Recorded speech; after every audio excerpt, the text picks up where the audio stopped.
Britain's downgrading was hinted at a year ago when the agency gave it a negative outlook. But Friday's confirmation was a swift reality check for Britain's Chancellor of the Exchequer. George Osborne says he's determined to deal with Britain's debt, as well he might. After all, preserving Britain's top rating was the cornerstone of the coalition government's economic policy. The rating agency has said that Britain has debt problems that have been built up over many, many years. We've also got the problem, the agency points out, of the Eurozone on our doorstep, where many of our exports go, being very weak. And that is the economic challenge, the growth challenge, if you like. But they're very clear also that if we weaken our resolve of dealing with those debts, then actually that would make a difficult situation much worse. As far as Moody's is concerned, the economic outlook for Britain is not good and unlikely to get better anytime soon.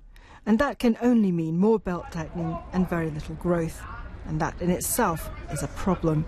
Growth is really the big issue, because there's never been any concern in the markets about the credibility of the government's programme, about the political will among all the three major parties to move towards fiscal sustainability over the medium term as a way of rebuilding a healthy platform for sustainable growth.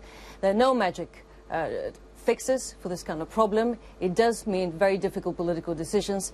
What we saw this week is a testimony that it's not really a question of what the government is willing to do, it's a question of what the government can do at a time of extremely weak growth. The good news is that Britain's not alone. The number of countries being downgraded is growing all the time, and very, very few have been able to hang on to their AAA rating. So maybe it's not as bad as it could be.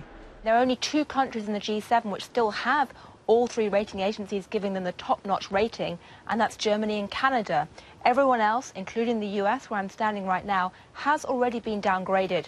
So, although it's never good to be downgraded, if there was ever a moment when it's not quite so bad in terms of market reaction, it's probably now. The embarrassment of the downgrade falls firmly on the shoulders of the British government, who've made no bones about their pride in Britain's AAA rating. Wendy Urquhart, BBC News.